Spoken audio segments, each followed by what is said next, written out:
इधर ध्यान दो, बातें बंद, एनसीईआरटी बंद कर दो और एक बुक निकालो नॉर्मल जिसमें लिख सकते हैं।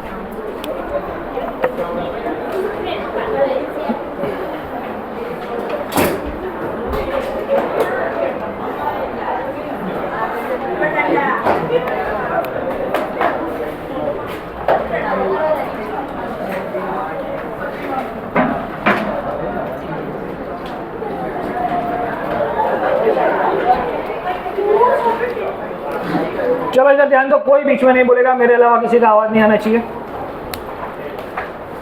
इधर ध्यान दो। How many of you are new, जो मुझे नहीं जानते हैं? सब लोग ने 9th में किसने क्लास भरा था? मैंने किया था। कोई बात नहीं, कोई बात नहीं, चलो कोई बात नहीं। तो I am physics faculty here in meridian institute. I am teaching basically JEE NEET part for class 11th and 12th. So I will be taking your revision part for this chapter light. अब ध्यान से इधर ध्यान दो, पूरे 1 घंटे में we will cover your reflection part of the light. Lecture कैसे चलेगा उसका थोड़ा आइडिया आपको 5 मिनट में आ जाएगा। तो you have properly understood this chapter light. सबको आता है? सबको ऐसा एहसास है पूरा? किसको ऐसा है कि थोड़ा बहुत आता है? ठीक है, देखो we will discuss some tricks where you can solve the questions without knowing the formula also. कि फॉर्मूला नहीं पता होगा तो भी आपको पता चल जाएगा इमेज कहाँ पे मिलेगा। तो ऐसा जानने की क्यूरियोसिटी है किसी में?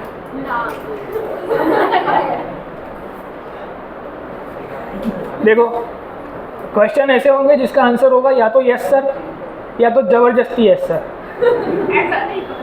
ऐसे जो लोग बीच में बोलेंगे उनको बाहर निकाल दिया जाएगा, या फिर कुछ और थोड़ा और गंदा पनिशमेंट हो सकता है। तो इधर ध्यान दो, तो आपको आइडिया लग जाएगा क्या करना है। जो भी मैं बोल रहा हूँ, जब मैं आपको बोलने को बोलूँ तो आपको रिसाइट करना है। जब मैं आपसे पूछूँ समझ में आ रहा है तो आपको बोलना है यस सर। क्या बोलना है? If there is a chance कि आपको समझ में ना आया हो तो मैं वो भी पूछूंगा कि समझ में नहीं आया है, तो उसका आंसर भी क्या होगा?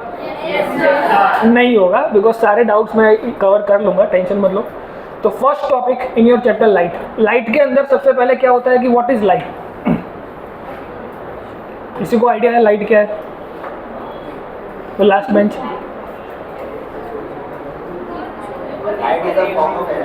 हाँ, तो लाइट क्या is a form of energy है।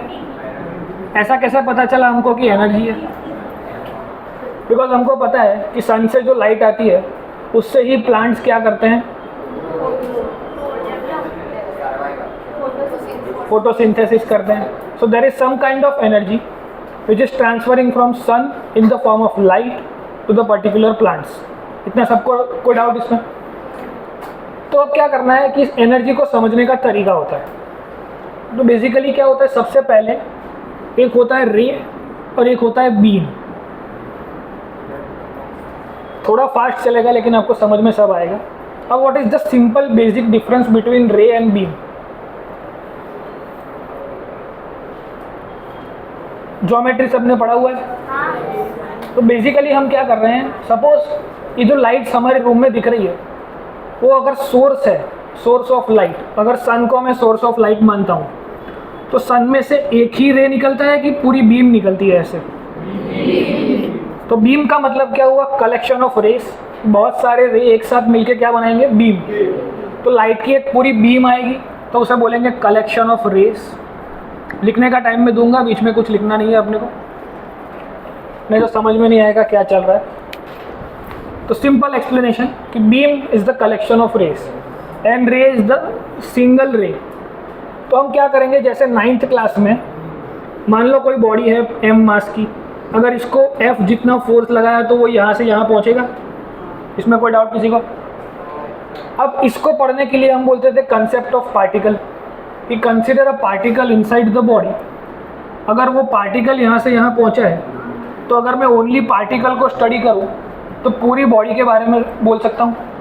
समझ में आ रहा है? जो इसके साथ हुआ वही पूरी बॉडी के साथ हुआ।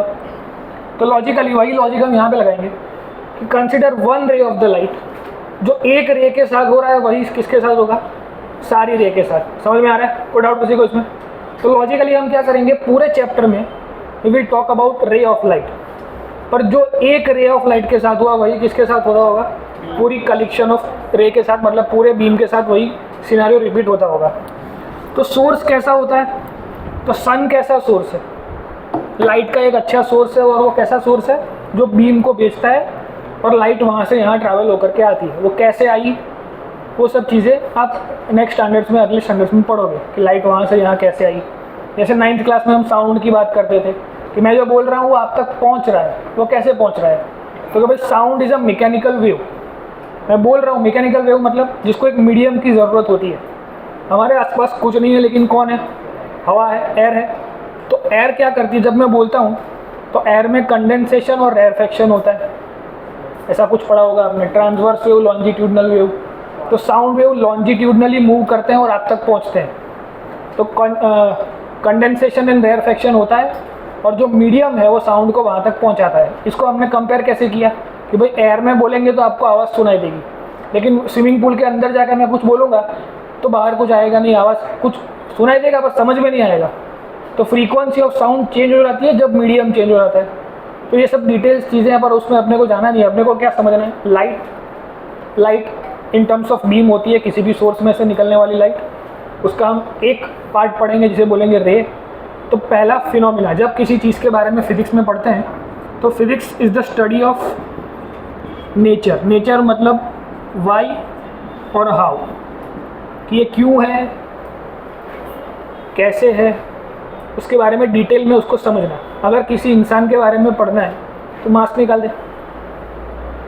क्या टाइम पास कर रहा है तू? क्या नाम है तेरा? न्यू। कहाँ की न्यू? बेस है। बेस तो बैठा कहाँ पे है? बेंच पे बैठा है। किसकी हेल्प से बैठा है? तो ज़्यादा तू प्रॉब्लम करेगा तो तेरे को भी प्रॉब्लम होगा, और जहाँ बैठा है वहीं होगा। तो इधर ध्यान दो। सिचुएशन ऐसी है कि अगर आपको आता है तो रिवाइज होगा, जो चीज़ नहीं आती है वो समझ में आएगी कि ये ऐसे होती थी। समझ में आ रहा है? तो क्विक रिवीजन, पूरे लेक्चर में हमको डिस्कस क्या करना है? About reflection. रिफ्लेक्शन के आसपास की जो भी चीज़ें होती है वो सब एक साथ हमको लपेट लेनी है। तो physics is the study of nature where we study postulates of physics.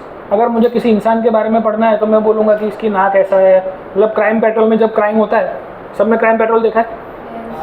तो कोई जब क्राइम करता है तो जिसने उसको देखा होता है क्राइम करते हुए, वो उस क्रिमिनल को समझाता है कि वो ऐसा दिखता था। वो स्केच आर्टिस्ट आता है, उसके सामने सब बोलता है कि उसकी आंखें ऐसी थी, बाल ऐसे थे। तो they are the properties of the particular man. समझ में आ रहा है? तो किसी भी इंसान के बारे में जब हम स्टडी करते हैं तो हम उसकी प्रॉपर्टीज देखते हैं कि भाई उसके बाल कैसे हैं, उसका स्किन कलर कैसा है। सिमिलरली जब हम फिजिक्स के बारे में पढ़ते हैं तो हम पढ़ते हैं फिजिकल क्वांटिटी के बारे में। These are the properties of physical quantities and phenomenas. ये हमने डिस्कस किया हुआ है कि there are some natural phenomena जो होते हैं, हमारे जैसे लोग उसको ऑब्जर्व करते हैं, ऑब्जर्व करने के बाद उसके ऊपर कोई थियरी बनाते हैं। तो ऐसा सिंपल फंडा है, कुछ रॉकेट साइंस है नहीं इसमें। तो फिजिक्स का एक पार्ट है जिसको बोलते हैं स्पेक्ट्रोस्कोपी। स्पेक्ट्रोस्कोपी का एक पार्ट है आपका लाइट। तो लाइट में हम क्या पढ़ रहे हैं? Light is a form of energy. सबको पता होना चाहिए। 1 मार्क का VSQ यहाँ से आता है, तो आपको पता होना चाहिए कि light is a form of energy. Simple. फिर क्या होता है? तो when we are talking about in this chapter, तो मैं आपको रे वर्ड यूज़ करता हुआ दिखूंगा, कभी बीम वर्ड हम यूज़ नहीं करेंगे, because we are explaining everything for this ray kind of thing. फिर उसको बोलेंगे कि जो रे के साथ हुआ वही बीम के साथ हुआ होगा। तो फिजिक्स के बारे में पढ़ना है। पहला टॉपिक, पहला postulates of this particular chapter is called reflection. Reflection के बारे में किसी को कोई आइडिया है? और कोई?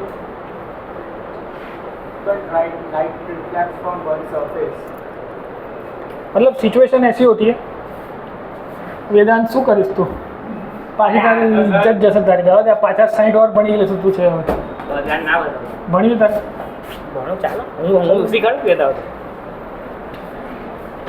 ચાલ સર डेमो આપવા માટે સારા कैंडिडेट आई गया है। देखो मैं क्या बोल रहा था कि आपको विदाउट नोइंग फॉर्मूला आपको पता चल जाएगा इमेज कहाँ पे मिलेगा। वो देखना है वेदांत, 1 मिनट ऊपर है, इज्जत ना करो तो। ये कौन सा मिरर है? कॉनकेव मिरर है।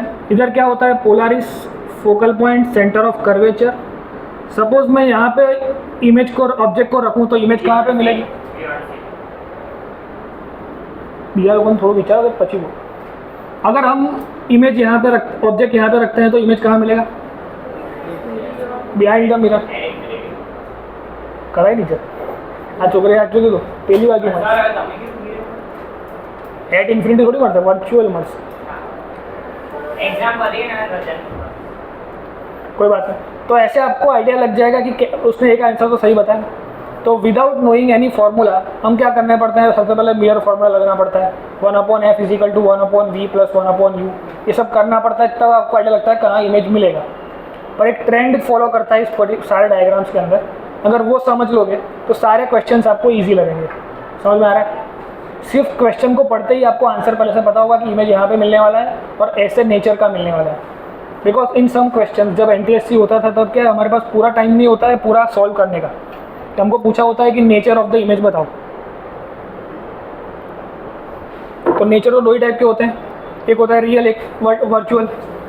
तो वर्चुअल क्या और रियल क्या ये सबको पता है? ठीक है, वहाँ तक पहुँचेंगे अभी 2 मिनट में। तो सबसे पहला टॉपिक होता है रिफ्लेक्शन। Reflection means what? तो when light strikes on the object, एक ऐसा पॉलिश्ड सरफेस हम मानते हैं कि एक पॉलिश्ड सरफेस है, इसके ऊपर अगर लाइट पड़ेगी तो वो रिफ्लेक्ट हो जाएगी, बाउंस हो जाएगी। मतलब यहाँ मेरे आसपास जो भी चीज़ें मुझे दिख रही है कैसे दिख रही है? तो सबसे पहले लाइट आई, उसके ऊपर गिरी, वहाँ से रिफ्लेक्ट होकर के मेरी आंखों में गई, वहाँ से जाके ऑप्टिक नर्व ने दिमाग तक पहुँचाई, दिमाग ने उसको प्रोसेस करके मुझे बताया कि ये वॉल है। ये बहुत फ्रैक्शन ऑफ सेकंड का काम है पर ये पूरा प्रोसीजर ऐसे होता है। तो every chapter in your 10th class is connected to each other. समझ में आ रहा है? कंट्रोल एंड कोऑर्डिनेशन में आपको सिखाया जाता है कि ऑप्टिकल नर्व होती है, वो दिमाग में संदेशा भेजती है कि मैंने इसको देखा, इसका नाम क्या है? हीरा। भूल गए तो हीरा दिया तो पहले है। ओके, तो ऐसे मेरे दिमाग को अगर किसी का नाम पता है तो ऐसे बताएगा, अगर मेरे को नाम नहीं पता है तो क्वेश्चन मार्क आएगा कि ये कौन है, नहीं पता है। तो लॉजिकली समझ में आ रहा है कि how this things are working. 10th class के बच्चे को एक बेसिक नॉलेज, एक कॉमन सेंस होना चाहिए। सारे चैप्टर पढ़ के आपको थोड़ा बहुत एप्लीकेशन पॉइंट ऑफ व्यू समझ में आना चाहिए। इलेक्ट्रिसिटी चैप्टर पढ़ा है तो आपको समझ में आना चाहिए कि हाउस होल्ड सर्किट्स पैरेलल होती है। हाउस होल्ड सर्किट में एक पॉजिटिव टर्मिनल होता है, एक नेगेटिव टर्मिनल होता है और एक अर्थिंग का टर्मिनल होता है। तो ये सब बेसिक चीज़ें हैं जो हमको पता होनी चाहिए। एक कॉमन सेंस वाली बातें हैं जो एक 10th का बच्चा अगर पास आउट हुआ है तो उसको इतना कॉमन सेंस तो होगा ही कि वो कहीं पे भी वायर दिख रही है तो छूने नहीं जाएगा अगर उसको पता है कि करंट लगती है। नहीं, एक सवाल पूछूं। सपोज तेरी बाजू में कौन बैठा है? प्रेक्षा। प्रेक्षा को करंट लग रहा है, वो कहीं पे चिपक गई, तुझे उसको बचाना है, तू कैसे बचाएगा? दुश्मनी के बेसिस पे मत बचाओ पर ऑन द ह्यूमन बेसिस तो बचाना तो पड़ेगा। तो तू तेरे पास 2 ऑप्शन है, एक लकड़ी का डंडा है और एक मेटल का है, तो तू किससे बचाएगा? क्या करेगा? लकड़ी के डंडे से, बैट कंडक्टर होता है। इसीलिए बोल रहा था कि इसका बेस बहुत खराब है। तेरे को मेन स्विच बंद करनी चाहिए। कॉमन सेंस ही नहीं। तो किसी को करंट लगेगा तो क्या करोगे? मेन स्विच बंद करोगे, ना कि लकड़ी का डंडा ढूंढने जाओगे। मतलब उसके लिए थोड़ा दुश्मनी है, इसलिए उसको किसी तरह से उसको मार देना। एक्सपीरियंस है उसका भी ऐसा ही था। चलो इधर ध्यान दो। तो and on any polished surface जब लाइट स्ट्राइक होती तो वापस भी जाएगी, तो स्ट्राइक होकर वापस जाएगी। अब कोई ऐसा सवाल पूछेगा कि ऐसा ही क्यों होगा? देयर इज वन ऑब्जेक्ट जो पूरी लाइट को सोख लेता है, उसे बोलते हैं परफेक्ट ब्लैक बॉडी। वो सब हमें समझना नहीं है, खाली बता रहा हूँ कि किसी के दिमाग में ऐसा खुराफाती आइडिया आएगा कि ये तो तुम ऐसा सिखा रहे हो, लाइट आई और लाइट गई। कई बार ऐसा नहीं हुआ कि लाइट आई गई नहीं। जब परफेक्ट ब्लैक बॉडी होती है वो लाइट को एब्जॉर्ब कर लेती है। इसलिए हमको ऐसा बोला जाता है कि ब्लैक कलर की कार मत खरीदो, समर के दिनों में ब्लैक कपड़े मत पहनो, बिकॉज ब्लैक कपड़े हीट को एब्जॉर्ब कर लेते हैं और लाइट को भी एब्जॉर्ब कर लेते हैं, वो रिफ्लेक्ट नहीं करते। जितना परफेक्ट ब्लैक बॉडी होगा वो जल्दी उसको एब्जॉर्ब करेगा। गर्मी के दिनों में आप ऑब्जर्व करोगे तो आपकी स्किन का टेम्परेचर कम होगा लेकिन बालों का टेम्परेचर ज़्यादा होगा, बिकॉज स्किन क्या करती है? लाइट को रिफ्लेक्ट कर देती है, लेकिन बाल क्या करते हैं, लाइट को एब्जॉर्ब कर लेते हैं। मतलब जितना ब्लैक कलर का ऑब्जेक्ट आपके पास होगा वो लाइट को एब्जॉर्ब कर लेगा। समझ में आ रहा है? सिंपल। तो रिफ्लेक्शन तो होता ही है, पर एब्जॉर्प्शन भी होता है in the case of black body. अब क्या सीखना है कि reflection of two types are there. एक होता है रेगुलर रिफ्लेक्शन, एक होता है इरेगुलर रिफ्लेक्शन। तो what is the simple difference between regular and irregular?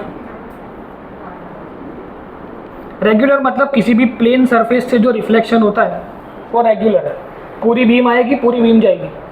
पर कोई इरेगुलर सरफेस है ऐसा, तो उस पर इरेगुलर रिफ्लेक्शन होगा, मतलब हर एक रे अलग अलग जगह पे रिफ्लेक्ट करेगा। ऐसे सिंपल। कई बार CBSE में पूछते हैं, गुजरात बोर्ड के लिए इतना इंपॉर्टेंट नहीं है, पर पूरी कैसेट एक साथ गानी है तो वी विल कवर एवरीथिंग। तो पॉलिश सरफेस के ऊपर लाइट गिरने से वो बाउंस बैक होती है, उसे बोलते हैं फिनोमिना ऑफ रिफ्लेक्शन। फिर अपने को इम्पोर्टेंट क्वेश्चन क्या है, लॉ ऑफ रिफ्लेक्शन, कि जो 2 मार्क में क्वेश्चन आता है, मैं जो भी बोलता हूँ वो ध्यान से लिख लेना। सबसे पहले लाइट कौन है, क्योंकि वो एनर्जी है, सोर्स ऑफ एनर्जी। फिर क्या है कि भाई रिफ्लेक्शन इज अ फिनोमिना, क्योंकि लाइट आती है और लाइट रिफ्लेक्ट होकर के चली जाती है। तो 2 क्वेश्चन है, रिफ्लेक्शन थ्रू प्लेन मिरर और लॉस ऑफ रिफ्लेक्शन। दोनों में से कोई एक क्वेश्चन पूछते हैं। तो रिफ्लेक्शन थ्रू प्लेन मिरर तो सबको आता होगा। हम घर पे जो मिरर यूज़ करते हैं वो प्लेन मिरर होता है। Suppose you are standing at D distance from the mirror, तो आपका इमेज अंदर दिखेगा, वो भी कितने डिस्टेंस पे होगा, सेम डिस्टेंस पे होगा। डॉक्टर स्ट्रेंज देखा है? नहीं देखा है? तो मिरर डायमेंशन में क्या होता है, चीज़ें असर नहीं होती है, वो बराबर बातें पर हमारी बुक के अकॉर्डिंग हमें क्या सीखना है कि हम जब मिरर में देखते हैं तो हमारा राइट प्रोफाइल लेफ्ट प्रोफाइल बन जाता है और लेफ्ट प्रोफाइल राइट प्रोफाइल बन जाता है। उसका मतलब क्या हुआ? हाँ, तो लेटरली इन्वर्ट हो जाती है इमेज। तो this is the main thing that you have to write. जब आपको पूछा जाएगा कि रिफ्लेक्शन थ्रू प्लेन मिरर, उसमें आपको क्या लिखना है? तो अगर object height equal to image height, object distance ચાલે શું તકલીફ છે? બસ બસ બસ બસ મારફાટ નહીં કરવાની આપણે, એ ભણવા આવ્યા છે।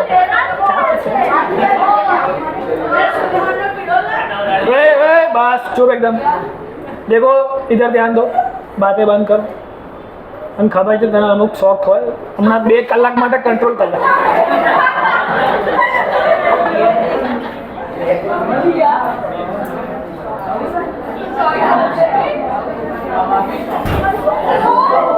હું તો કોઈએ કોને માર નાખ્યો?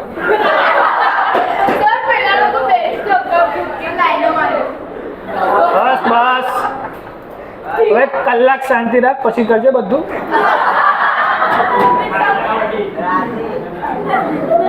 बस कोई कमेंट पास नहीं करेगा बीच में, एकदम चुप। चलो वापस इधर आ जाओ।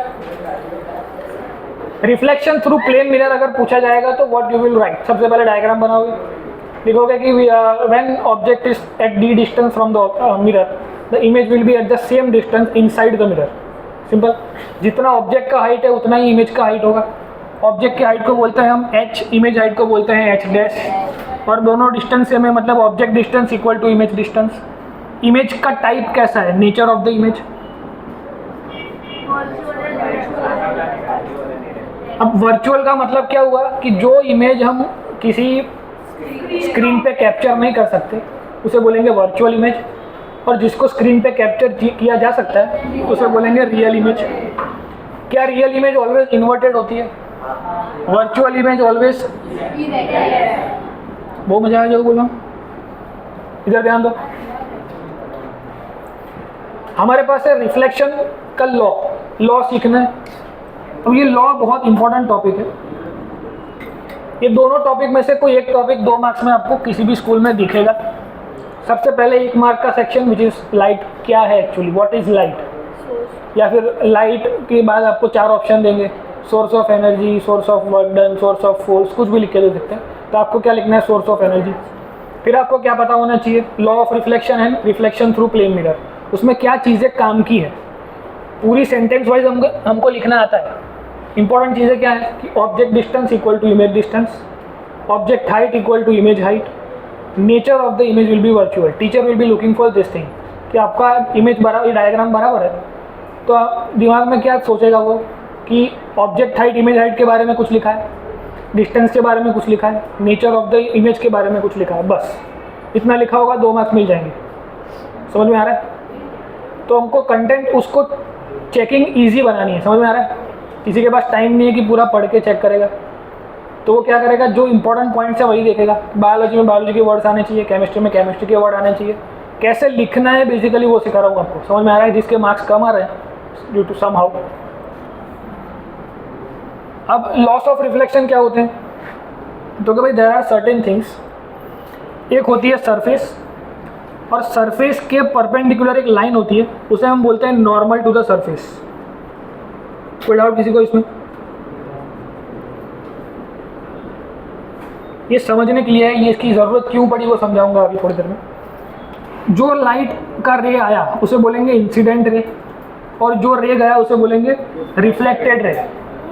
अब सिचुएशन कैसी है, फर्स्ट लॉ स्टेट्स दैट कि angle of incidence and angle of reflection both will be same, but the angles are measured with respect to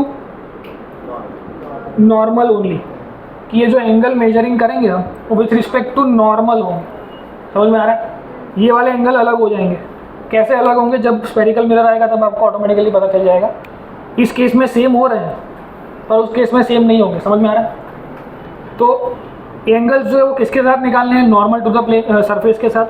और क्या समझना है इसके बारे में, फर्स्ट लॉ ये ड्रॉ करना है और लिखना है कि angle of incidence equal to angle of reflection. This is true for any reflection, मतलब रेगुलर हो इरेगुलर हो कोई भी, बिकॉज इरेगुलर होगा तो उसका नॉर्मल चेंज हो जाएगा, ये उसका इंसिडेंट ये रिफ्लेक्शन, इसका नॉर्मल चेंज हो जाएगा, ये इसका इंसिडेंट ये उसका रिफ्लेक्शन। सिंपल। तो reflected angle will always equal to incident angle, कोई भी सरफेस हो, रेगुलर इरेगुलर कोई भी। ये रिफ्लेक्शन का बेसिक फिनोमिना है कि angle of incidence will be always equal to angle of reflection. एक साथ बोलना है, क्या होता है एंगल ऑफ इंसिडेंस? तो ऐसे मेन पॉइंट्स होंगे जिसको आपको बार बार रिसाइट करना है, तो उससे पूरा चैप्टर हो जाएगा। समझ में आ रहा है? That's how we will work. कि आपको मार्क्स के अकॉर्डिंग बताता जाऊंगा कौन कितने मार्क्स में आता है, उसको कैसे लिखते हैं, which are the main words जो टीचर लुक फॉर करता है। सिंपल। तो उसके आपको तुरंत मार्क्स मिल जाएंगे। तो फर्स्ट फिनोमिना कि दोनों एंगल सेम होंगे। दूसरा क्या होता है, everything that we are writing here, incident angle, incident ray, reflected angle, reflected ray, normal to the surface, वो पांचों चीज़ें एक ही प्लेन में लाई करती है। प्लेन का मतलब क्या हुआ वो बता था तू प्लेन का मतलब क्या हुआ? मतलब सरफेस मतलब क्या बात? What do you mean by plane? Flight, jet, क्या?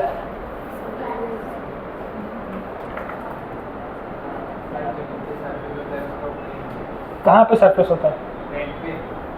जमीन पे। तो इसको प्लेन नहीं बोल सकते, इसको प्लेन नहीं बोल सकते, बोल सकते? ठीक। सबको क्लियर है what is the concept of plane? बैठ जाओ। तो everything lies in the same plane. अब प्लेन का मतलब समझना है कि XY प्लेन का मतलब क्या हुआ कि अगर कोई चीज़ रोड पे सीधी जा रही है तो उसको मेजर करने के लिए हम क्या बोलेंगे कि वो 5 मीटर चला। कोई स्पाइडरमैन दीवार पे चढ़ रहा है तो उसको मेजर करेंगे हम Y एक्सिस पे कि वो 5 मीटर वर्टिकल चढ़ा। पर अगर कोई कीड़ा ऐसे दीवार पे ऐसे चल रहा है तो इसके कोऑर्डिनेट तो दोनों होंगे, X और Y। तो this is called 2D plane. ये 1 डायमेंशनल हुई, on the X axis, on the Y axis, दोनों पे मिला के हो जाए तो 2 डायमेंशनल केस हो गया, इसे बोलेंगे प्लेन। तो जब रे आता है और रे जाता है और उसने जो एंगल फॉर्म किया plus normal to the surface, everything lies in the same plane. समझ में आ रहा है? कोई डाउट किसी को? मतलब there is no 3D things here. जब एक रे की बात करते हैं पूरा बीम आएगा तो वो 3D में आएगा और 3D में जाएगा। समझ में आ रहा है? पर समझने में ईजी रहे, 3D में जब आता है तो एंगल भी 3D हो जाएगा, तो वो सब कन्फ्यूजन ज़्यादा हो जाएगा। वो सब आप 12th क्लास में पढ़ोगे जब आप ऑप्टिक्स पढ़ोगे तब। तो इसमें क्या पढ़ना है, 2D। मतलब 2D है सीधी चीज़ें। जब हम रे की बात करते हैं, जब बीम की बात करेंगे तो सब कुछ 3D हो जाएगा, तो एंगल सॉलिड एंगल हो जाएगा। यहाँ पे कौन सा एंगल है? Normal angle. केक के पीस को जब हम काटते हैं या घर पे वाटरमेलन ला के जब वाटरमेलन का एक पीस काटते हैं तो वो जो एंगल बनता है उसको बोलता है सॉलिड एंगल, 3D एंगल। समझ में आ रहा है? और किसी सरफेस प्लेट में से कुछ काटेंगे, ऐसी कुछ प्लेट में से ये काटेंगे तो ये जो एंगल बना वो 2D एंगल। सिंपल, कोई डाउट? तो 3D एंगल अभी हमारे सिलेबस में नहीं है, पर हमें क्या डिस्कस करना है? Incident angle, reflected angle, incident ray, reflected ray and normal to the surface, all lies in the same plane. तो ये वर्ड आपको पता होने चाहिए कि everything lies in the same plane. 2 marks के लिए वेरी इंपॉर्टेंट क्वेश्चन आपको, रिफ्लेक्शन थ्रू प्लेन मिरर और लॉस ऑफ रिफ्लेक्शन। तो रिफ्लेक्शन एज अ फिनोमिना भी हमको पता चल गया। रिफ्लेक्शन के लॉ क्या होते हैं? एक साथ बोलो, incident ray, incident angle equal to reflected angle, and all the things, incident ray, incident angle, reflected angle, reflected ray and normal to the surface, all कहाँ पे होते हैं? Same plane. इसमें क्या समझना था? दोनों की हाइट सेम, डिस्टेंस सेम और ओके। तो यहाँ तक सब कुछ क्लियर है? तो सब कुछ समझ में आया ये सब? तो सबको रिप्लाई करना पड़ेगा तभी आगे बढ़ेंगे। अब इतना इजी होता तो चैप्टर बनता ही नहीं, हम 10th में आते ही नहीं। प्रॉब्लम तो पढ़ना चाहिए। तो प्रॉब्लम कहाँ स्टार्ट होता है? When we are talking about spherical mirrors. कि रिफ्लेक्शन तो हमने एज अ फिनोमिना समझ लिया, पर स्फेरिकल मिरर में से जो रिफ्लेक्शन होता है उसके ऊपर से क्वेश्चंस बनते हैं। बिकॉज ये तो एकदम इजी हो गया, इसमें क्वेश्चन क्या बनेगा? तुझे डिस्टेंस पूछा तो बता देगा 5 मीटर्स, तो ये भी 5 मीटर्स। तुझे पता है तेरी हाइट 2 मीटर, तो अंदर भी 2 मीटर। तो सब कुछ वही का वही है, कुछ करने की जरूरत ही नहीं है, क्वेश्चन बनेगा ही नहीं कोई। तो क्वेश्चन बनाने के लिए, अपने को परेशान करने के लिए उन लोगों ने क्या किया? Spherical mirror. तो घर जाके जब स्पून में आप अपने आप को देखोगे तो स्पून का एक साइड होगा जो कॉन्केव होगा और एक साइड होगा जो कॉन्वेक्स होगा। तो वहाँ अपने को समझ में आएगा कैसे ये सब चीज़ें वर्क करती है। तो स्फेरिकल मतलब a part of a sphere, कि अगर कोई मिरर पूरा होता, आज ही डिसाइड किया, नहीं तो मैं CBSE के लेक्चर में वो दिखाता हूँ मिरर, तो आप देख पाओगे। वो वीडियो बनाया हुआ है वेदांत वाला। वेदांत बहुत फेमस हो गया है। उसमें कॉन्केव मिरर कैसे वर्क करता है वो समझाया, एक बार देख लेना। नहीं तो कल के लेक्चर में मैं लेके आऊँगा और समझा दूंगा कि प्रिज्म कैसे काम करता है, कॉन्केव मिरर कैसे काम करता है। ये कौन सा मिरर है? ये कौन सा मिरर है? अब इसमें लॉजिकल एक्सप्लेनेशन क्या है कि अगर ये पूरा होता स्फीयर, स्फीयर मतलब एक 3D चीज़, तो अगर वो मिरर 3D होता तो ऐसा कुछ होता। समझ में आ रहा है सबको? तो अगर ऐसा होता तो उसका एक सेंटर होता।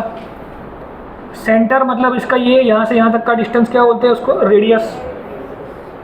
रेडियस का हाफ करेंगे तो हमको मिलता है फोकल लेंथ। फिर यहाँ से अगर मैं एक लाइन बनाऊँ तो ये जो एक्स आया इसे बोलते हैं मिनिस्कस। फिर इसको बोलते हैं Polaris. Centre of the mirror is called Polaris. Polaris से लेकर के यहाँ तक का डिस्टेंस मतलब diameter of the spherical mirror is called aperture. इतनी चीज़ें आपको नॉमेनक्लेचर पता है किसको क्या बोलते हैं। जो लाइन यहाँ से पास होती है उसे बोलते हैं प्रिंसिपल एक्सिस। जो पोलारिस में से लाइन पास होती है उसे बोलते हैं प्रिंसिपल एक्सिस। क्लियर है सब कुछ? तो इसमें जितनी चीज़ें हैं उतनी उसके लिए बन सकती है। क्या क्या आया? Polaris, meniscus, focal length, centre of curvature, distance from centre of curvature to point P is called radius of curvature, distance from one end to the another end passing through the centre is called aperture. मतलब diameter को aperture बोलेंगे, second को aperture नहीं बोलेंगे। Second मतलब ये line बनाऊंगा तो क्या हो जाएगी? कॉर्ड। सेकंड नहीं होता ये, कॉर्ड या सेकंड जो भी, कोई बात नहीं। तो नॉमेनक्लेचर सबको समझ में आ गया। तो अब क्या करना है? स्फेरिकल मिरर से कुछ फार्मूला होते हैं, मिरर फार्मूला जिसे बोलते हैं। मिरर फार्मूला सबको पता है क्या होते हैं? नहीं नहीं नहीं, सॉरी, रे फॉर्मूला। हमें रे फॉर्मूला पढ़ने हैं सबसे पहले। मतलब मैथमेटिकल फॉर्मूला होते हैं जो, that is 1/f is equal to 1/v plus 1/u, 1/v plus 1/u, वो मैथमेटिकल फॉर्मूला हुआ। फॉर्मूला मतलब जिसका एक लॉ है, जो प्रूफ हुई चीज़ है, मतलब जो ऑलवेज ट्रू है। सिंपल। क्या समझ में आ रहा है? तो सब सो रहे हो क्या? सबका बताना चाहिए, सब बोलो। समझ में आ रहा है सबको? हाँ, तो नींद ना है, इसके लिए ये एक्टिविटी है हमारे पास। तो रे फॉर्मूला क्या होता है आपको आता ही है, खाली आपको नाम नहीं पता है।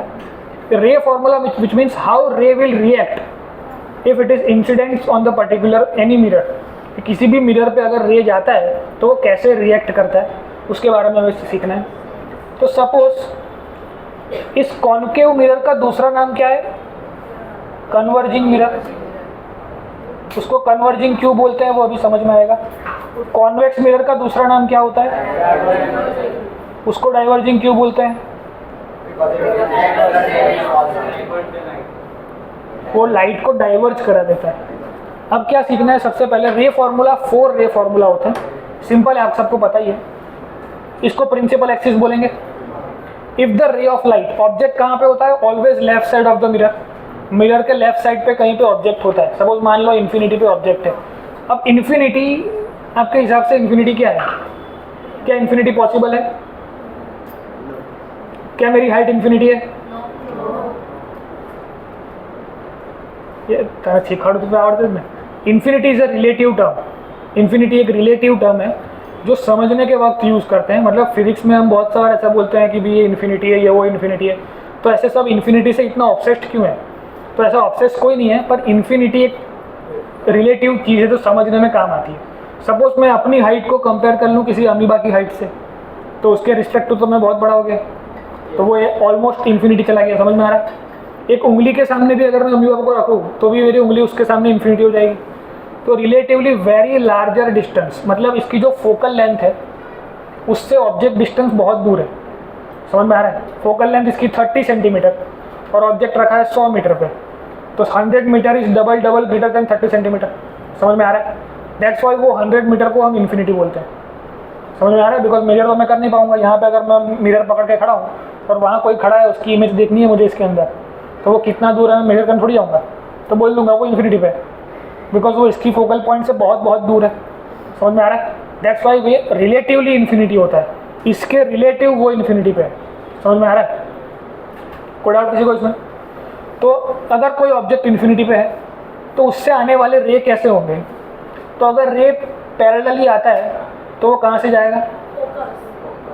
तो this is the ray formula कि ऑलवेज जो रे प्रिंसिपल एक्सिस के पैरेलल आता है, it will always pass through focal point only. क्या होता है? If the ray is coming parallel to the principal axis, it will pass through focal point या फिर फोकस, जो भी आपको पता है। अब दूसरा लॉ क्या है इसका? टोटली ऑपोजिट, कि इफ द रे of light is passes through focal point, तो वो पैरेलल जाएगा। लॉजिकली क्लियर है दोनों formula? This is true for both the cases. अब तीसरा एक फॉर्मूला है कि इफ द रे of light strikes centre of curvature, तो क्या होगा? नहीं, वेरिएशन तो होगा ना। सेंटर ऑफ कर्वेचर पे सीधा, मतलब इस पोलरिस पे सीधा पड़ा, तो ये बन गया इंसिडेंट एंगल, ये बन गया रिफ्लेक्टेड एंगल। समझ में आ रहा है क्या बोल रहा हूँ? तो अगर वो सीधा पोलरिस पे पड़ा तो उतने ही एंगल के साथ चला जाएगा। अब यहाँ ध्यान दो, नॉर्मल टू द सरफेस ये होता है, सेंटर ऑफ कर्वेचर में से पास होता है। अब यहाँ पे जो एंगल है ये इंसिडेंट एंगल, ये रिफ्लेक्टेड एंगल। अब यहाँ आपको समझ में आएगा कि अगर ये सरफेस लूँगा तो ये एंगल अलग है और ये एंगल अलग है। ये ऑब्ट्यूस एंगल दिख रहा है और ये एक्यूट एंगल दिख रहा है। समझ में आ रहा है? ये थोड़ा बड़ा एंगल है, थोड़ा छोटा एंगल है। तो logically we will always find incident angle and reflected angle with respect to perpendicular drawn from it.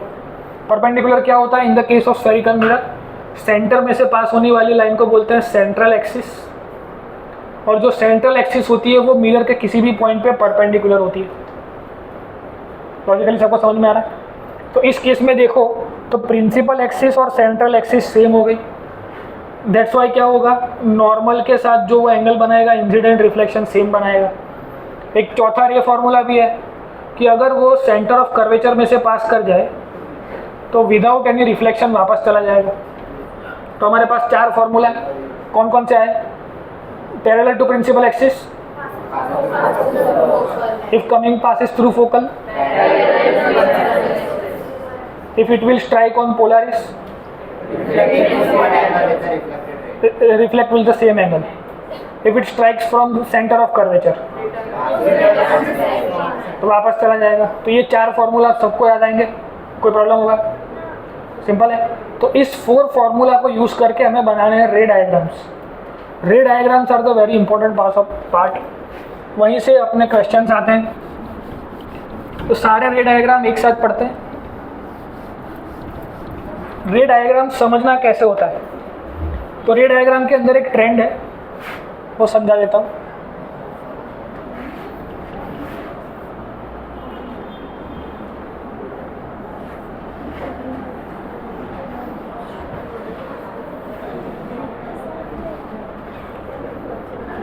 अब ट्रेंड क्या है वो समझना है। सबसे पहले एक होता है ऑब्जेक्ट डिस्टेंस, एक होता है इमेज डिस्टेंस। वेदांत छः इच्छा छोड़ दो। तो वेदांत की लाइफ स्टोरी समझते हैं। वो आपको ये 6 के 6 एग्जाम्पल थसे भविष्य में उत्तर से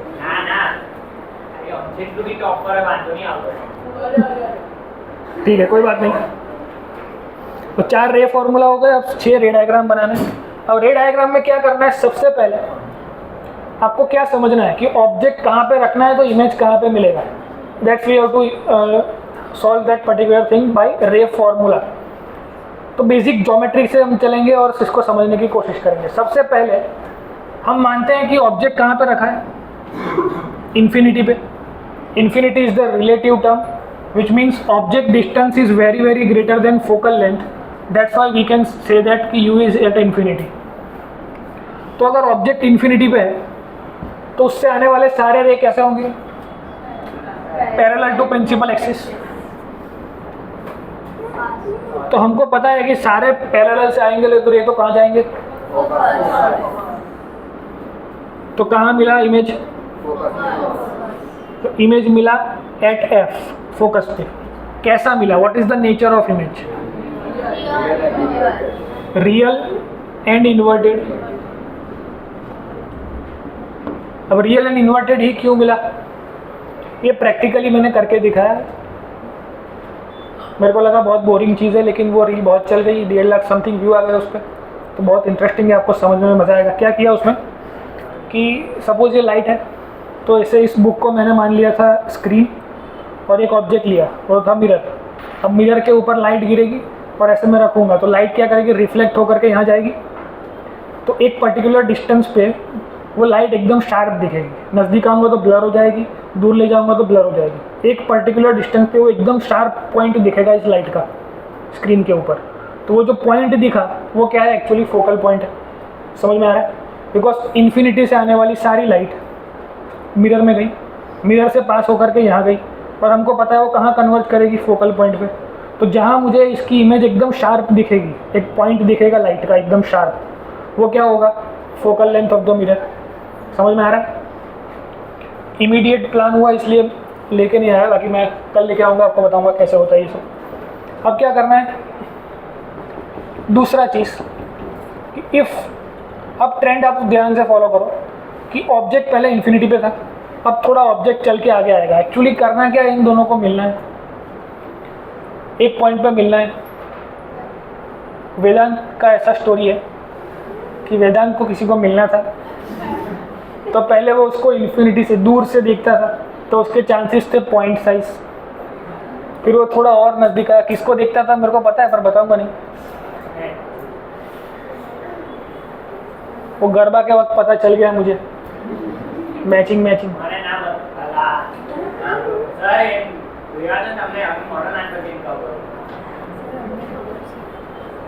अब क्या करना है? ऑब्जेक्ट को नज़दीक लाना है। ऑब्जेक्ट को नज़दीक लाएंगे, कितना नज़दीक? Near to C, near to C या फिर बियॉन्ड सी, तेरे को जो बोलना है बोल सकते हैं। नियर टू सी या फिर बियॉन्ड सी। तो यहाँ पे ऑब्जेक्ट को लाए।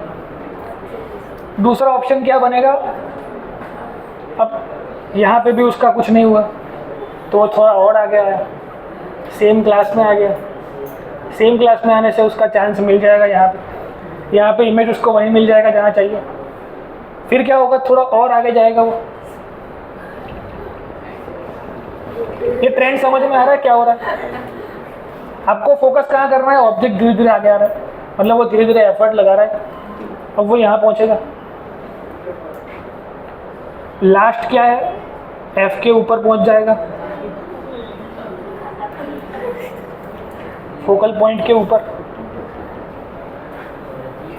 अब एफ और पी के बीच में पहुँच जाएगा।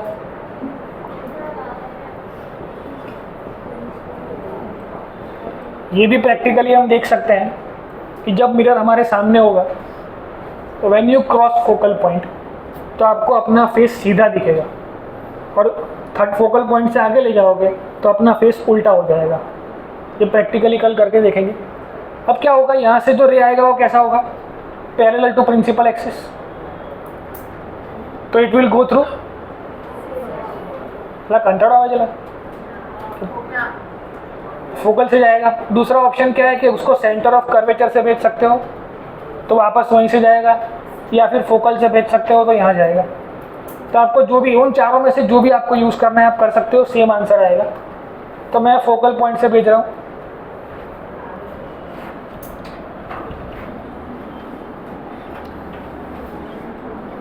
तो वो पैरेलल टू प्रिंसिपल एक्सिस जाएगा। जहाँ पे ये दो लाइन इंटरसेक्ट करती है वहाँ पे हमको इमेज मिलता है।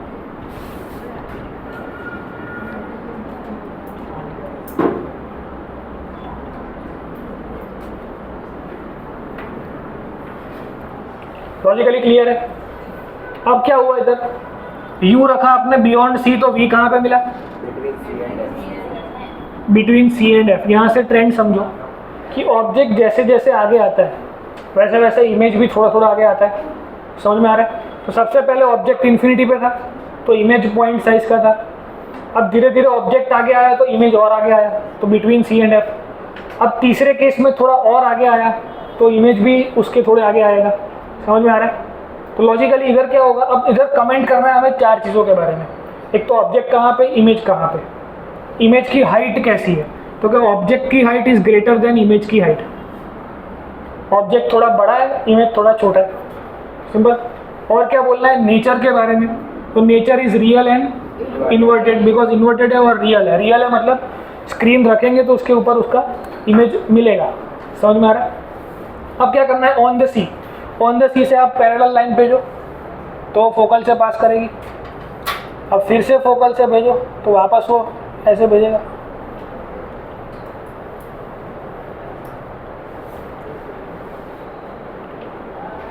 तो आपको इमेज कहाँ मिलेगा, सी के ऊपर ही।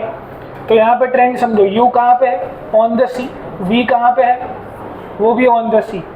ऑब्जेक्ट हाइट और इमेज हाइट कैसी है, सेम, पर इमेज कैसा है, रियल एंड इन्वर्टेड। तो लॉजिकली तीन रे डायग्राम में आप ऑब्जर्व करो, वही चीज़ यहाँ पे फिर से रिपीट होगी। अगर ये 6 रे डायग्राम आ गए तो लेंस की जब बात करेंगे, कॉन्वेक्स लेंस की, उसमें सब कुछ सेम होगा।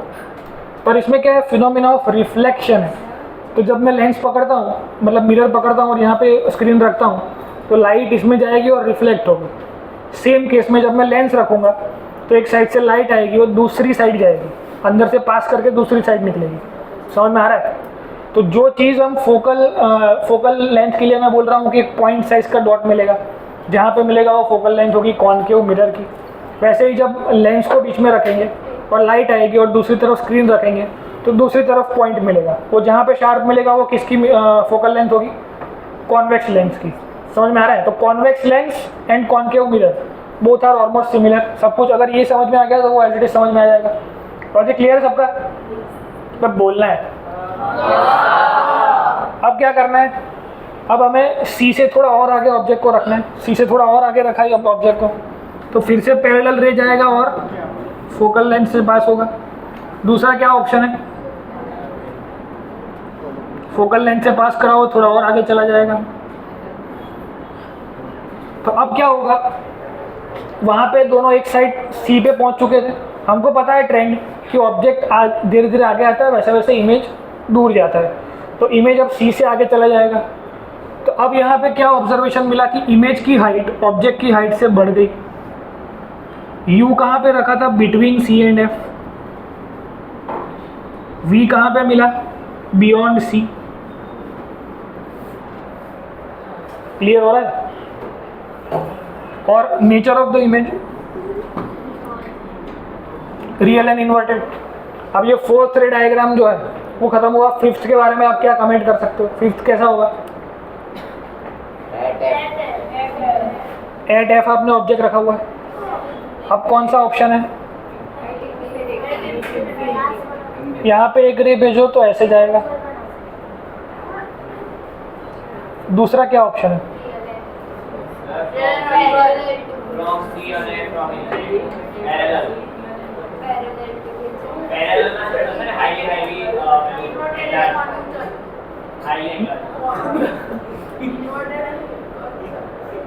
ऐसा नहीं, देखो हमारे पास 4 रे फॉर्मूला है।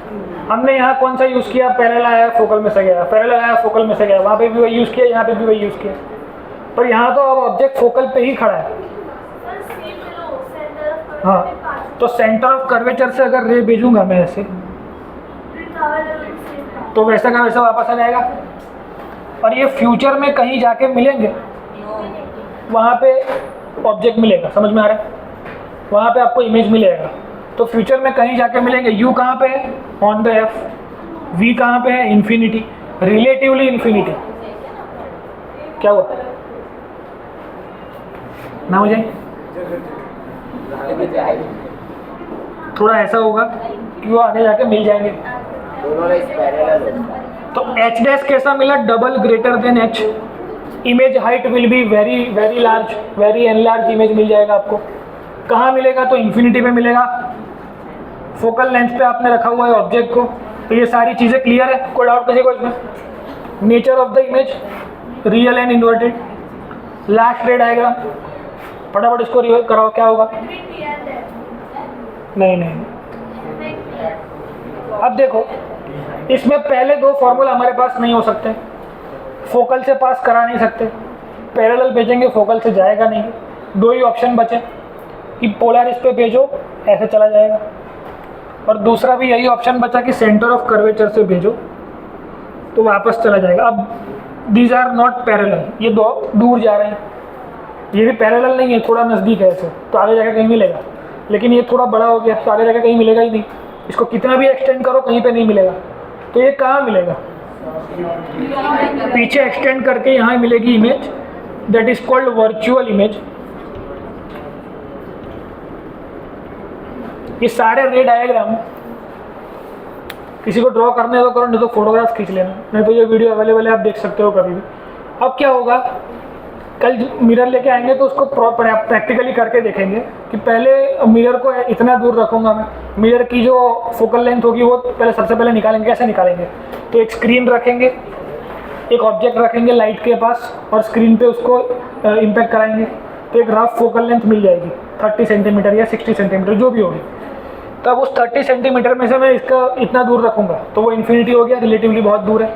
तब वो अपने आप को मिरर में देखेगी तो सिचुएशन क्या होगी? उल्टा दिखेगा हमको। पर एक मिरर को इतना नज़दीक ले आऊँगा कि 30 सेंटीमीटर से भी पास ले आऊँगा तो क्या हो जाएगा? मेरा इमेज अंदर मिलेगा वर्चुअल, पीछे।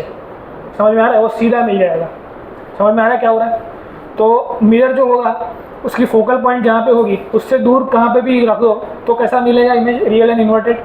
और जैसे ही फोकल पॉइंट को क्रॉस करके आगे आ जाओ तो शार्प इमेज मिलेगी और वर्चुअल सामने मिलेगी, सीधी इमेज मिलेगी। मतलब इमेज तो दोनों में शार्प ही मिलेगी। बाकी सारे केस में 5 केस में रियल एंड इन्वर्टेड, और लास्ट केस में when you pass the focal length को पास करके थोड़ा आगे आ जाओ तो आपको इमेज सीधा मिलना चालू हो जाएगा। सिंपल। Good out. ये प्रैक्टिकली कल कराऊंगा मैं। किसी को लिखना है कुछ? सीधे क्वेश्चन पे मूव करते हैं। बुक में से कोई भी क्वेश्चन पढ़ो जो आपको हार्ड लगता है।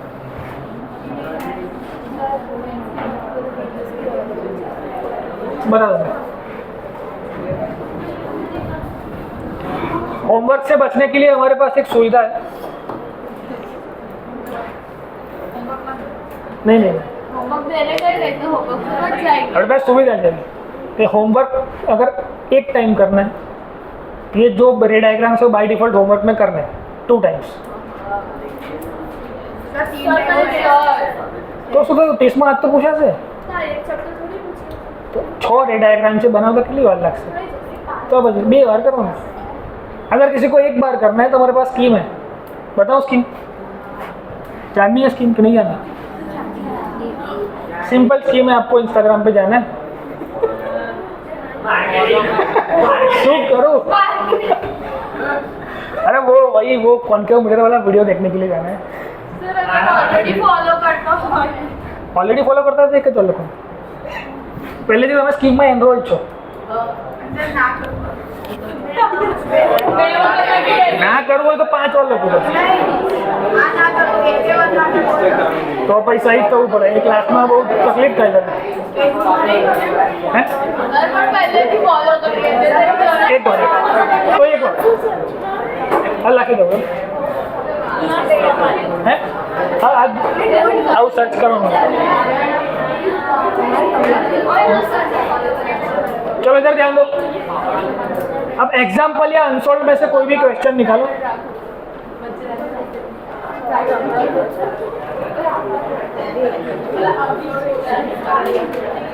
जो आपको हार्ड लगता है, मतलब समझ में नहीं आ रहा है बिल्कुल।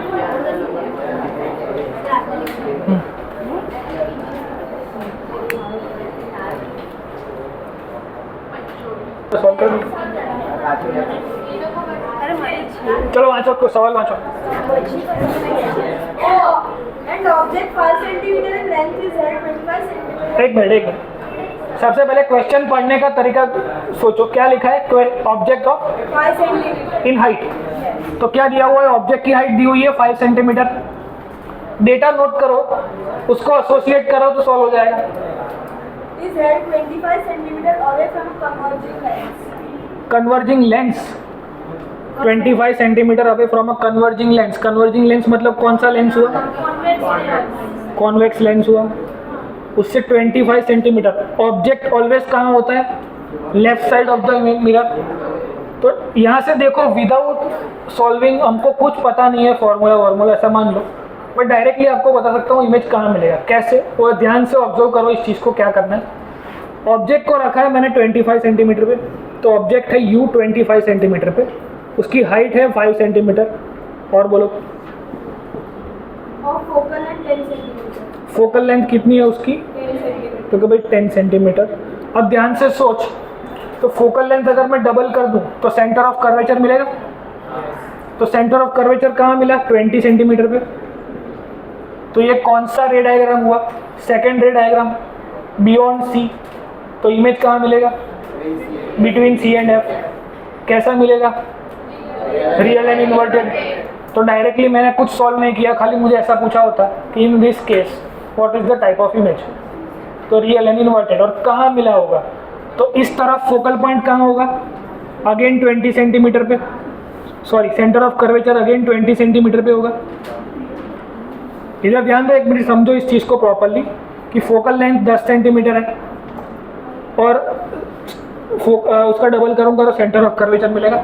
मुझे लॉजिकली पता चल गया वो इन दोनों के बीच में है, तो मैं बोल सकता हूँ कि image will be real and inverted plus it will reside between 10 centimetre and 20 centimetre के बीच का कोई भी आंसर होगा ऑप्शन में से। डायरेक्ट टिक मार्क कर सकते हैं। समझ में आ रहा है? विदाउट अप्लाइंग एनी फॉर्मूला आपको डायरेक्टली पता चल गया क्या होगा। वो भी पता होगा हमको कि इमेज की हाइट थोड़ी छोटी होगी, बिकॉज लॉजिकली जाकर के अच्छे सब कुछ अच्छे से किया हुआ है, तो आप आसानी से प्रिडिक्ट कर पाओगे। बोर्ड्स के लिए तो पूरा सॉल्व करना ही पड़ेगा, पर NTSC का एग्ज़ाम आता था, अभी 2 साल से नहीं हुआ है ड्यू टू कोविड। अगर वो एग्ज़ाम होता है तो उसमें इस टाइप के क्वेश्चन आते हैं जिसको हमें जल्दी सॉल्व करना होता है। तो जल्दी सॉल्व कैसे करेंगे? ऑप्शन देखेंगे, पर अपने को अगर रे फॉर्मूला प्रॉपरली आता है तो डेटा नोट करते ही दिमाग में आ जाएगा कि ये कौन सा रे डायग्राम है। समझ में आ रहा है? और जैसे ही समझ में आ गया कौन सा रे डायग्राम है, कहाँ इमेज मिलेगा, वो प्रिडिक्ट कर लिया हमने। अब विदाउट नोइंग एनी आंसर मुझे पता है कि 10-20 के बीच का जो आंसर ऑप्शन में होगा that is your answer. Simple. और बोलो आगे। U दिया हुआ है, F दिया हुआ है, और क्या है? बस इतना ही दिया है। बस क्या पूछा है? Draw the ray diagram and find the position, size and nature of the image. तो रे डायग्राम ड्रॉ करने की ज़रूरत है। अब क्या करना है, तो कि भाई पैरेलल भेजो, फोकल में से पास होगा। फिर क्या कर सकते हैं, ऑप्टिकल सेंटर में से भेजो या फिर फोकल में से भेजो। फोकल में से भेजूंगा तो वो पैरेलल जाएगा, जहाँ इंटरसेक्ट करेगा वहाँ पे इमेज मिल जाएगी। अब ये तो रे डायग्राम तो बन गया। अब क्या करना है, Position, size. According to lens formula. Lens formula क्या होता है, अब यहाँ से फोकल पॉइंट पता है, यू पता है, तो वी मिल जाएगा। अगर मुझे मैग्निफिकेशन पूछा होता तो मैं क्या करता, ओनली, हाँ, मिरर के केस में -v/u, पर लेंस के केस में माइनस नहीं होता। फिर मैग्निफिकेशन के बारे में 2-3 चीज़ें समझनी है। If m greater than 1, if m equal to 1, if m less than 1। तो इन तीनों चीज़ों के बारे में हम क्या बोल सकते हैं, मैथमेटिकली समझो। मैग्निफिकेशन का फॉर्मूला क्या है, h/h।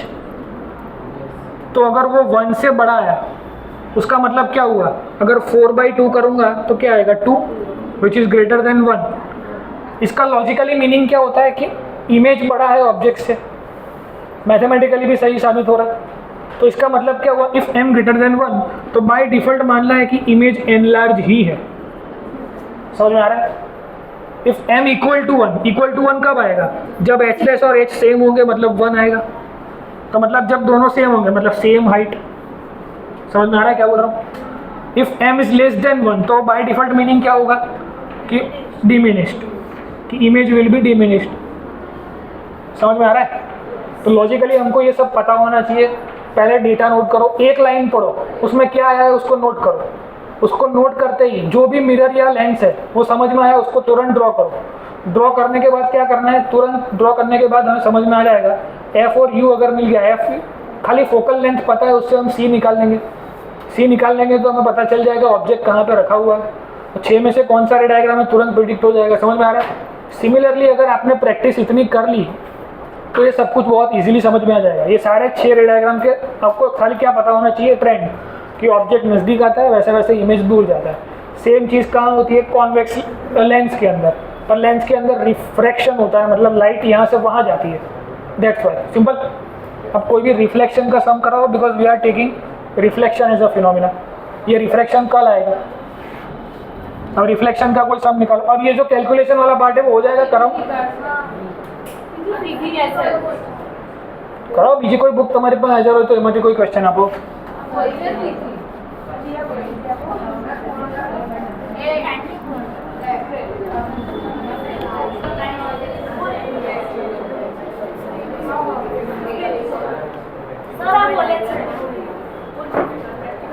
કયો ક્વેશ્ચન 15 મિરરનો જ છે ને, બસ તો વાંચો। An object of size 7.0 centimeter is 7 centimeter is placed at 27 centimeter in front of concave mirror. 27 bus bus Of a focal length 18 centimeter. करो करो। At what distance from the mirror should a screen be placed? So देखो एक minute रोक। इसके पहले वाले question में एक चीज़ डिस्कस करना रह गई कि फॉर्मूला में जो वैल्यू जाएगी वो अकॉर्डिंग टू साइन कन्वेंशन जाएगी। अभी सॉल्व करेंगे आंसर नहीं आएगा, आप लोग कल आके मेरा गला पकड़ोगे। करना क्या होता है कि ये जो मिरर है उसका एक सेंटर होता है। Imagine Cartesian coordinate system of origin O coinciding with the polaris, या फिर सेंटर ऑफ कर्वेचर, या ना क्या बोलते हैं इसको, ऑप्टिकल सेंटर। तो ऑप्टिकल सेंटर से कोइंसाइड करे ऐसा ओरिजिन सोचो। राइट हैंड साइड पे +x होता है, लेफ्ट हैंड साइड पे -x होता है, ऊपर +y नीचे -y। तो लॉजिकली सोचो, तो इसके राइट साइड जो भी आएगा वो प्लस, इसके लेफ्ट साइड जो भी आएगा वो माइनस। मतलब लास्ट क्वेश्चन में जो 25 सेंटीमीटर दिया था ऑब्जेक्ट का, उसको माइनस में लेना पड़ेगा, because object is always left side on the image, sorry left side on the lens या फिर मिरर। फिर जो भी हाइट होगी ऑब्जेक्ट की, तो ऑब्जेक्ट ऐसा होगा +y में, तो ऑब्जेक्ट हाइट को प्लस लेंगे। इमेज जब भी इन्वर्टेड होगी तो -h' होगी, लेकिन इमेज जब वर्चुअल होगी तो वो +h' होगी। समझ में आ रहा है। तो ये कुछ रखना नहीं है, हमें ऑलवेज क्या करना है, इमेजिन करनी है Cartesian coordinate system at the centre of any mirror और लेंस। राइट साइड पे प्लस, लेफ्ट साइड पे माइनस, ऊपर प्लस नीचे माइनस। तो ये दिमाग में इमेजिन करना है और उसके अकॉर्डिंग पहले सब कुछ वैल्यू रख देनी है। उसके बाद हमें उसको प्लस माइनस बाद में देना है। प्लस माइनस देने के बाद उसको फॉर्मूला में रखना है। This is the normal procedure. अब फिर से एक बार पढ़ो वो क्वेश्चन। कोई प्रोफेशनल मानस ने आपको दिया तो मत Professional model. An object of size 7 centimeter is placed at 27 centimeter in front of a concave mirror of focal length 18 centimeter. And what distance from the mirror should a screen be placed so that a sharp focus image can be obtained? Find the size and nature of the image. देख, तो इतना पढ़ के इतना data मिला। उसने बोला concave, तो कॉनकेव। अब for any mirror we have focal point, we have centre of curvature. Focal point अगर 18 है तो ये क्या बन जाएगा 36, ये बन जाएगा 18। 36 कहाँ से आया, कोई डाउट किसी को? अब यू दिया है 27, तो बिटवीन सी एंड एफ। अब लॉजिकली सोचो, बिटवीन सी एंड एफ मतलब कौन सा, 4th रे डायग्राम हुआ ये, तो इमेज कहाँ मिला होगा, सिंपल। लॉजिकली अगर मुझे वो पता है और ओनली यू और वी की वैल्यू पता है, सॉरी वी यू और एफ की, तो डायरेक्टली वी कहाँ होगा मैं इमेजिन कर सकता हूँ। ऑप्शन में देखो 36 से ज़्यादा कोई भी आंसर होगा, that is your answer, simple. अब इसको सॉल्व करते हैं मेथड से। मेथड क्या बोलती है, 1/f equal to 1/v plus 1/u। Because mirror है इसलिए प्लस, v कहाँ पे होगा, लेफ्ट साइड पे, तो वो भी माइनस लेना पड़ेगा। अभी माइनस नहीं रखते, अभी माइनस किस में रखना है, u में। तो 1/-27 फोकल पॉइंट भी इधर आता तो 1/-18। अब इसका जो भी आंसर आएगा वो कैसा आना चाहिए, माइनस में, बिकॉज इमेज कहाँ पे मिला है, इधर, सिंपल। और इमेज कैसा है, एनलार्ज, थोड़ी साइज उसकी बढ़ गई होगी, बिकॉज 3rd रे डायग्राम में वो इक्वल होता है और 4th में इसकी साइज बढ़ जाती है। तो जो भी मैग्नीफिकेशन आएगा, एच डैश की हाइट भी 7 से ज़्यादा आएगी। समझ में आ रहा है? तो लॉजिकली सॉल्व करने की ज़रूरत नहीं पड़ती है, आपको अच्छे से खाली डेटा पढ़ना होता है और सब कुछ पता चल जाएगा without applying any formula, simple. अब क्या करो, इसको इधर ले आओ तो 1/27 माइनस 1/18 इक्वल टू 1/v। इसको सॉल्व करो तो v मिलेगा। फिर मैग्नीफिकेशन का फॉर्मूला होता है -v/u एंड h'/h। अब मेरे पास v, u और h है तो h' भी मिल जाएगा। हो जाएगा सॉल्व, फटाफट करो, चलो आंसर लाओ।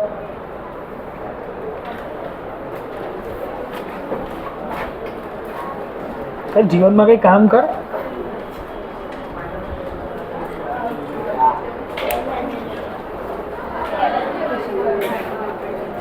तो